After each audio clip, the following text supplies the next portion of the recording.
महाभारत दुनिया का सबसे बड़ा काव्य ग्रंथ है। महाभारत की रचना महर्षि वेद व्यास जी ने की थी। दोस्तों, ये तो हम सबको पता है कि महाभारत का युद्ध दुनिया का सबसे भयानक और प्रलयकारी युद्ध था। कौरवों और पांडवों के बीच हुए इस भयानक युद्ध में आखिर में पांडवों की जीत हुई थी। लेकिन आज मैं आपको कौरवों की 3 सबसे बड़ी गलतियां बताऊंगा, जिसे वे ना करते तो आज महाभारत के युद्ध का परिणाम कुछ और ही होता।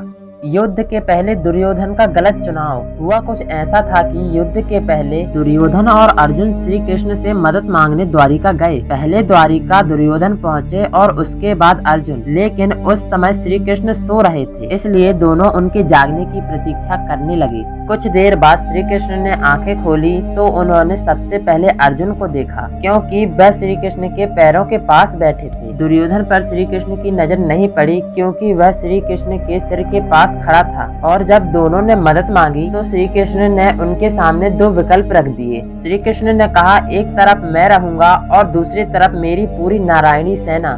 तुम दोनों तय कर लो किसे क्या चाहिए, लेकिन ध्यान रहे मैं युद्ध में शस्त्र नहीं उठाऊंगा। ऐसे में अर्जुन ने श्री कृष्ण का और दुर्योधन ने नारायणी सेना का चुनाव कर लिया, क्योंकि उस समय नारायणी सेना सबसे खतरनाक और भयानक सेना मानी जाती थी। दुर्योधन का श्री कृष्ण की बातों में फंसना।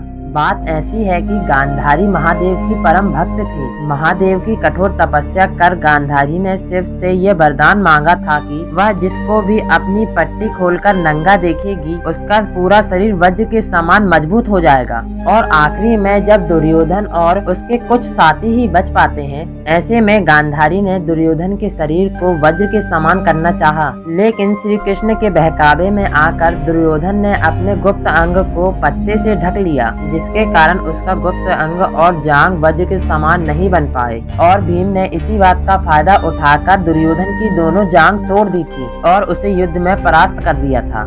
दुर्योधन का अश्वत्थामा की शक्तियों को ना पहचानना। अश्वत्थामा शिव के अवतार थे। वे श्री कृष्ण के ही समान हर कला में और हर शस्त्र को चलाने में पारंगत थे। उन्होंने द्रोणाचार्य और कृपाचार्य से शिक्षा ली थी। अगर दुर्योधन अश्वत्थामा को युद्ध के पहले दिन ही सेनापति बना देते तो युद्ध में जीत कौरवों की ही होती, क्योंकि जब अश्वत्थामा ने आखिरी वार किया था तो स्वयं श्री कृष्ण भी उसे नहीं रोक पाए थे। लेकिन पांडवों के साथ श्री कृष्ण थे, जिन्हें हराना नामुमकिन था। इसलिए कौरव कितना भी बल लगा लेते, लेकिन पांडवों को हरा नहीं सकते थे। क्या आप मेरी बात से सहमत हैं? कमेंट में लिखकर बताइए। और वीडियो अच्छी लगी हो तो इस चैनल को सब्सक्राइब कीजिए, वीडियो को लाइक कीजिए एंड बेल आइकन दबाना ना भूलें।